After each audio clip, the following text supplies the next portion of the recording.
Welcome back, DoomTubers. Doomwave's back again for another video. Today we're talking about Quake 2.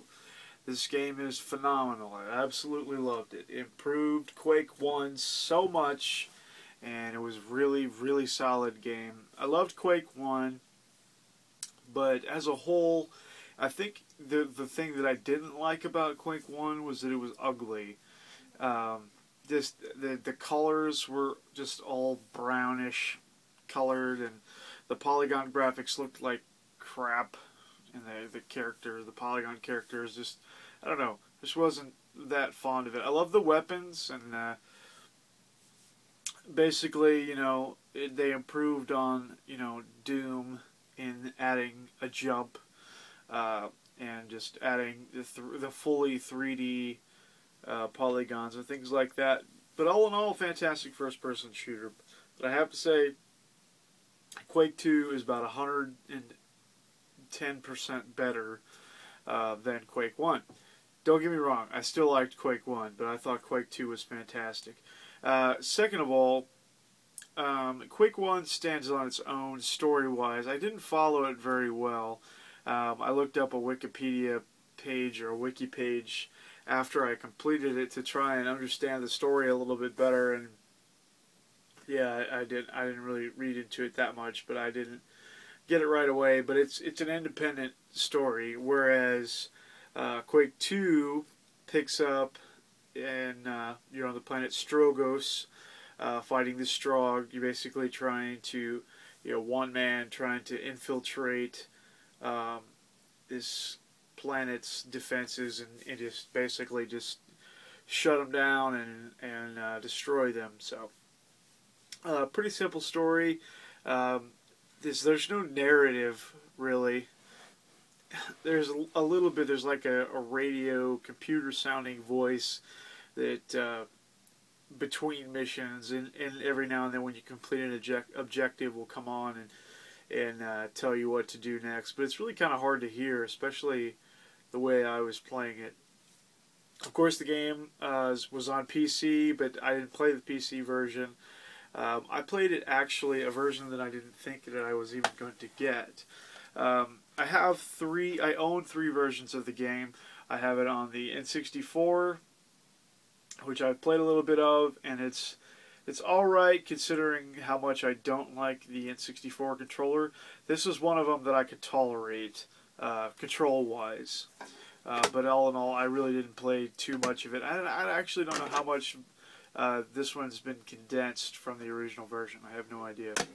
I also have it on the PlayStation. This is the really sharp looking one that I have for the original PlayStation. I also have Quake 1 for the N64, but that's the only version of it besides PC that I have. But then the last version I have was for the Xbox 360. And I didn't even know that I was going to be getting this when I got it. I came in on Quake 4. It came with a bonus disc, and on the bonus disc was a full version of Quake 2. So I was very surprised, because I spent all of like $4 on this, and I absolutely love Quake 4. It's fantastic, and for it to come with Quake 2 was just, icing on the cake. Especially because I knew when I had bought Quake 4 that I already really liked 2, because I had played it on the N64 and I knew that I liked it. But this was the version that I decided that I would go ahead and move forward with, since it's on 360 and I'm used to the controller and it's got the dual analog sticks, and basically everything that I like about a first-person shooter, it was there, for Quake 2. It's still, obviously it's older than Halo, so it's not quite as advanced, in control-wise as that, even though it's on the Xbox 360, but it still controls about the same, except there's no aiming. One of the things that really bothered me about the controller, and I don't even necessarily know if it was the controller, was switching between weapons was kind of a pain. You use the Y and the B buttons to change between the weapons, and it was just really slow. I don't know, like you'd be in tight quarters and you have your rocket launcher out, and then all of a sudden an enemy jumps out at you, and you're like, crap, you don't want to shoot the rocket because it's going to hurt you. So you have to go through this wonky weapon change thing. I don't know, it was just kind of a pain, but it's not a real gripe, just a small gripe. Also, another small gripe is it does have achievements for your Xbox account, but they're not worth any points. So you get the achievements, but it doesn't add to your gamer score at all, which I thought was retarded. It's like, why even have achievements if they're not going to be worth any points? I don't know. I didn't get it. But I did 100% the game because the achievements were just, you just got an achievement for beating a level, beating a stage, and you move on to the next stage. So if you finish the game and you beat the final boss, you're going to get all the achievements, but they're worth zilch. Which, you know, it's like I said, not a big deal. It's a small gripe, but still, it's kind of funny that, you know, it had achievements but didn't really. So I don't know. It's got a cool little set of pictures there under Quake 2, you know, for all the achievements, and it is in my 100% thing, but doesn't mean anything. I don't know what else to say. Color-wise was just awesome, and the graphics, like, you know, obviously they're not state-of-the-art in today's standards, but, you know, like I said, just so much better than they were on Quake 1. It was interesting. I found it kind of an Easter egg, too.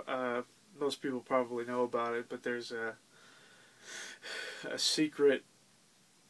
I won't tell you where, but it's in the last level. It's in the last boss fight arena. There's a place where you go, and it has like pictures of all the id guys and gals, and you got to be careful because there's like different ways to like die in that room.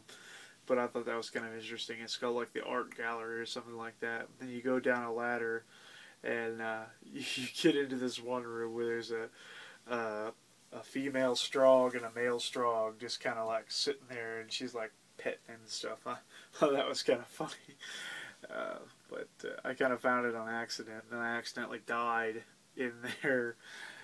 So I ended up having to restart the boss battle. But I played it on easy, and if you're smart with your ammunition and your items in the last several levels, you won't have any problems. I thought it was cool. One of the differences, you know, in some of the Quake games, I guess, is that in this one, at least on the Xbox 360 version, I don't know how it worked on the other versions. You pick up the items, and they go into like your I guess it would be your pack of some sort. I don't think you have a pack, but it's in your inventory, and you can call up those items and use them when you need them, as opposed to like when you just walk over and it just happens. Like for instance, there's the quad damage power up. You know, you could pick those up, you know, and keep them and have 2 or 3, you know, saved up for boss battles. Or there's an invulnerability power up. You know, you can grab that and only use it when you need it. And you know, other items too, like rebreathers and stuff like that for when you have to go underwater, and different like suits for when you have to walk in the toxic waste and stuff like that. Which I thought was pretty cool that you could actually save up those items till you need them. So, you know, for boss battles, you know, especially the last boss, because the last boss is I could see how it would be difficult if you were low on ammo and you didn't have these power-ups. I could see how it would be difficult because it did take several hits with the strongest gun, and I think it's like the BFG 10,000 or something like that, some play on the BFG. And then also I had quad damage and invulnerability. So I just used both of those power-ups and just went to town with the strongest gun, you know, and I had 5 or 6 hits, you know, and that was it. That's all she wrote, you know. Pretty simple. Like I said, you know, on easy mode, there was some challenge in the levels, as far as, you know, even on easy mode, you know, different platforming things that, you know, can be kind of difficult. So, you know, don't think that that easy is a total cakewalk. It was pretty easy, uh, but being that it was my first time playing Quake 2, I thought I would just stick it on easy mode, for sake of not wanting to stress myself out over it. Just kind of have fun with it. I like the variety of weapons. One thing I'll say though is, like, the grenades, pretty stupid that you have to just use them as one of your weapons. I really like that advancement later on in first-person shooters, you know, where it is, if you have a grenade, it's just another button on the controller as opposed to it's the weapon that you're using. You shouldn't have to put your gun down just to pull out a grenade and use it. So I think even on Quake 4, if I remember right, it's the same deal. Like, if you wanted to use a grenade, you had to put your gun down, which I was just thought was silly. So I never really used it. Just took up a slot on the weapons wheel. I guess not really a wheel, but you know, you scroll through them. And at least in the case of Quake 2, that was a pain because you'd always get, you know, backup one from the grenade launcher, and it was the grenade instead of the machine gun. So it's like, the Quake 4 buttons for switching weapons was the shoulder buttons or the bumpers, and it was quick. Like, you know, you just tap it and you go several over, you know, and then just choose that one. So it worked really well. You know that. Yeah, whatever. It just was fast. I think Quake 3 or Doom 3 was like that too. It was the shoulder buttons. I think it would make sense. But anyway, Quake 2. Yeah, had a lot of fun with it. I could see myself playing it again in the future on a little bit higher difficulty. I kind of liked the way that the levels were set up. The loading times were kind of nah, but not too bad. But the levels are set up where, you know, each unit is actually set up in units. Each unit has several stages and progression that you'll need to complete, and then oftentimes you'll go through all the stages and get all the items you need. Then you have to go back a couple to get through this door and then, you know, go on the way you need to go, which I thought was kind of cool. It wasn't so linear as to, you know, you just go one stage, next stage, and boss. You know, it wasn't quite like that.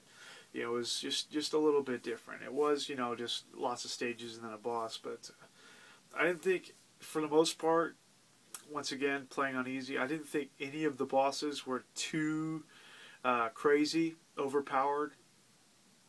Like I said, if you're smart with your ammunition and your power-ups, you're really not going to have any trouble, especially on easy, with anything in this game. You know, it takes a little while to play. I don't know how many hours I actually put into it because I don't have a time. It doesn't have a timer, so I didn't really keep track.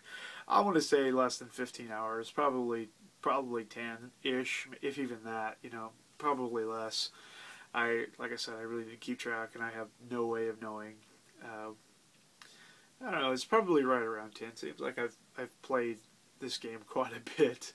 I think I played it in about 3 bursts, kind of three evenings, maybe 4. But I think it was just 3, and you know, playing a few hours each night. It's about 2 o'clock in the morning right now, and I've been playing since about 10. So, and I beat it at about 1. So I don't know, 3 or 4 hours. Bad math right now. 3 or 4 hours a night for like 3 nights. So I want to say anywhere 10 to 15. I have no idea. But that's just, you know, if you play it like me. It might be a little bit more difficult on a higher difficulty, or take a little longer on a higher difficulty. Really not sure. And there was a couple of times I didn't really get stuck, but I did kind of have to backtrack and go through the levels because I couldn't figure out where I was supposed to go. And 9 times out of 10 when I did that, you know, I just missed a hallway. You know, like the hallway I was supposed to go down it's like not really hidden, but it just wasn't the direction I was looking. And yeah, then I end up having to go down there, and you know, then I found my way. Then it was fine. There's none of the items that you need to find and stuff like that are too difficult. So you shouldn't have any problems with it if you're familiar with, you know, Quake 1. You know, I can't really compare it to Doom as much just because there is quite a bit of platforming. Um, yeah, I don't know. It's hard to say. But my friend Steven the Laggy Gamer mentioned to me this evening that Quake 4, or excuse me, Doom 4 possible for the next generation of consoles, and I kind of heard that, and that's pretty exciting. I can't wait to see, you know, if it happens, and if it does happen, you know, which console I decide to purchase and which version I decide to get, and blah blah blah.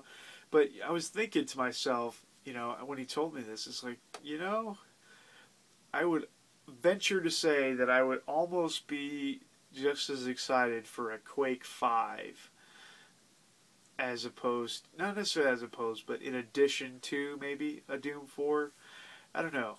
I don't want to say that I enjoyed Quake 4 more than Doom 3, but I think I did. I don't know. I still haven't finished Doom 3 Resurrection of Evil. I haven't even started it actually, and I haven't played the Lost Missions either on the BFG edition. So I'll get back to that someday.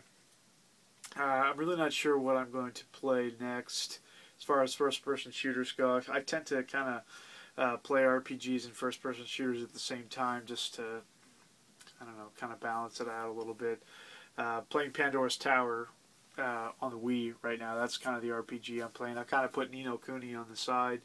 Not really I didn't really mean to stop playing it, but too many other games kind of that were on my mind at the time. You know, Halo. I'm kind of looking forward to Halo again. You know, I'll probably play ODST here pretty quick. That might be the next first-person shooter I pick up. Not really sure. But I do need to put some time back into Pandora's Tower too, because I'd like to get that finished up here in a couple of weeks. Once again, Steven Laggy Gamer, he said that he finished it today, and said it took about, I don't know, like 18 hours, longer than he thought it would. So about 5 hours into it right now, so got a ways to go yet. Pretty fun, pretty awesome, very weird. But that's for a different video. We won't get into that right now. But anyway, that was about it. I've rambled on for long enough, about 17 minutes now. Quake 2 for a plethora of consoles, but I played it on the Xbox 360. Very cheap. You can definitely find this at a GameStop for like $5, $4, $5. So go and see if you can pick this up. And if you do, make sure they put the Quake 2 disc in it. If they have it, of course. Yeah, make sure you ask. You should buy Quake 4 anyway, but ask for the Quake 2 disc if they have it, because it's definitely an awesome addition to this. Makes it 2 games for $4. That's really hard to complain about. So anyway, thanks for watching. I'll quit yakking now. Doom Waves out.